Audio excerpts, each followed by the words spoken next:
Les décisions dont voici la teneur ont sanctionné la séance du Conseil des ministres de ce mercredi 3 décembre 2025, présidée par le chef de l'État, M. Patrice Talon. S'agissant des mesures normatives, mise en place de la commission chargée de la toponymie et de la mémoire nationale. Cette initiative participe de la volonté du gouvernement de reconstruire un narratif cohérent avec le vécu de nos héros et notre identité, en inscrivant notre histoire dans la trame du présent et dans l'imaginaire des générations futures. L'objectif est de rééquilibrer notre mémoire nationale, de la replacer dans le sillage de la vérité historique, de la cohésion sociale et de la fierté partagée à travers la dénomination des lieux, espaces et rues. Elle permettra, par ailleurs, de renforcer l'élan de renaissance mémorielle et identitaire de notre pays dans la continuité d'actions emblématiques telles que le retour de biens culturels, l'érection des statues de Bioguera et de l'Amazone, la construction du monument aux dévoués dans le jardin de Mathieu à Cotonou. La commission pluridisciplinaire constituée aura pour mission de proposer, à travers une démarche scientifique, historique et inclusive, une nouvelle cartographie du Bénin en ce domaine, une géographie de la mémoire et de la dignité retrouvée. De façon spécifique, elle veillera notamment à identifier les lieux à rebaptiser, constituer une base de données documentée des toponymes valorisant les figures et événements marquants du pays, assurer la cohérence entre les nouveaux noms, l'histoire locale et la mémoire nationale, impliquer les collectivités locales, les institutions éducatives, les communautés culturelles et les chefferies traditionnelles. Proposer des programmes de sensibilisation citoyenne et éducative autour du sens des noms attribués. Accompagner les projets de monuments, musées, jardins de mémoire et espaces commémoratifs dans la continuité du monument aux dévoués. À cet effet, le Conseil a adopté le décret portant création, attribution, composition, organisation et fonctionnement de la dite commission, puis procédé à la nomination de ses membres. Au titre d'autres mesures normatives, ont été adoptés les décrets fixant la procédure, les modalités de conclusion des accords de siège entre l'État et les organisations internationales en République du Bénin, les conditions, la procédure et les modalités de conclusion des accords de siège entre l'État et les associations, fondations ou organisations non gouvernementales étrangères, ainsi que les types d'avantages y relatifs en République du Bénin. Les normes minimales de performance énergétique et le système d'étiquetage énergétique des lampes électriques et des appareils électroménagers neufs en République du Bénin, ainsi que le décret portant nomination des membres de la Commission nationale de protection du patrimoine culturel. Au chapitre des communications, en point 1, agrément au Code des investissements. 2 sociétés sont éligibles au régime des investissements spécifiques. Il s'agit de ECA World SAS pour son projet de construction et d'exploitation d'un écoparc de loisirs dans la vallée de Sitatunga, arrondissement de Zinvier, commune d'Abomey-Calavi, et de Benegas Transformation and Solutions SA pour l'installation d'une conduite de gazoduc reliant la centrale électrique de Maria Gleta à la zone industrielle de Glodjigbe et la construction d'une station de décompression de gaz naturel comprimé dans la zone industrielle de Glodjigbe. La réalisation de ces 2 projets va impacter positivement les secteurs touristiques et industriels autant qu'elle contribuera à la création d'emplois décents.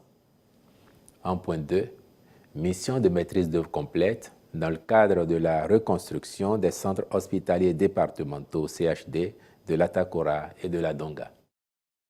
À la suite d'un audit réalisé en 2018, il a été recommandé de reconstruire le CHD Atakora afin de relever la qualité des infrastructures et subséquemment celle des prestations au profit des usagers. Quant au CHD Donga, mis en service en 2014 alors que le chantier était inachevé, il nécessite une mise aux normes pour assurer la disponibilité du paquet de services essentiels. Les travaux, une fois achevés, garantiront la fonctionnalité optimale de ces 2 centres hospitaliers, leur permettant de jouer un rôle d'hôpitaux de référence par le renforcement de l'offre de soins dans les 2 départements. En vue de leur bonne exécution, la maîtrise d'œuvre complète intégrant les études de conception architecturale, les études techniques, d'impact environnemental et social, la surveillance et le contrôle. Donc la maîtrise d'œuvre devra être conduite avec professionnalisme. Aussi, le Conseil a-t-il marqué son accord pour la contractualisation avec des sociétés expérimentées et instruit les ministres concernés de veiller au suivi rigoureux des chantiers. En point 3, contractualisation pour l'implémentation de la plateforme de recherche, d'investigation et d'analyse médico-légale PRIAM. L'absence d'un dispositif d'analyse ADN constitue une faiblesse structurelle majeure dans le fonctionnement de la chaîne judiciaire des pays de la sous-région. Cette lacune impacte négativement la célérité des procédures, la résolution des affaires criminelles complexes et la souveraineté de l'État en matière de gestion des données sensibles. Aussi, le PRIAM se veut-il une solution pertinente visant à doter l'État d'un laboratoire national d'analyse ADN autonome conforme aux standards internationaux. Le projet consistera notamment en la mise en place d'un laboratoire modulaire robotisé de 220 mètres carrés entièrement équipé, adapté aux conditions climatiques locales. La formation certifiante de l'équipe technique dédiée, ainsi qu'en des sessions spécifiques à l'attention de l'ensemble des acteurs de la chaîne judiciaire, officiers de police judiciaire, magistrats, greffiers, experts techniques. Un accompagnement opérationnel suivi par un laboratoire d'hématologie médico-légale européen pendant 2 ans avec assistance à l'exploitation, transfert de compétences et appui à l'obtention de l'accréditation ISO 17025. Cet ensemble intégré a l'avantage d'assurer la pleine opérationnalité du laboratoire au bout d'1 an et l'accréditation internationale à l'issue de la 2e année. Il est à signaler qu'en Afrique subsaharienne, un seul laboratoire de même type dispose actuellement de cette accréditation. Au demeurant, la mise en œuvre de ce projet fera du Bénin le pôle régional de référence en analyse ADN, en raison des retombées évidentes telles que la maîtrise des données génétiques nationales, l'accélération des procédures criminelles et l'amélioration du taux de résolution des enquêtes. En point 4, nouvelle dénomination de l'aéroport de Cotonou. Dans une logique de simplification et d'efficience, il apparaît judicieux de procéder à l'actualisation du nom dont l'énoncé s'avère trop long et difficile à mémoriser. Par ailleurs, dans la pratique, l'évocation du titre de la personnalité dont l'infrastructure porte le nom ou du quartier qui l'abrite n'est pas indispensable.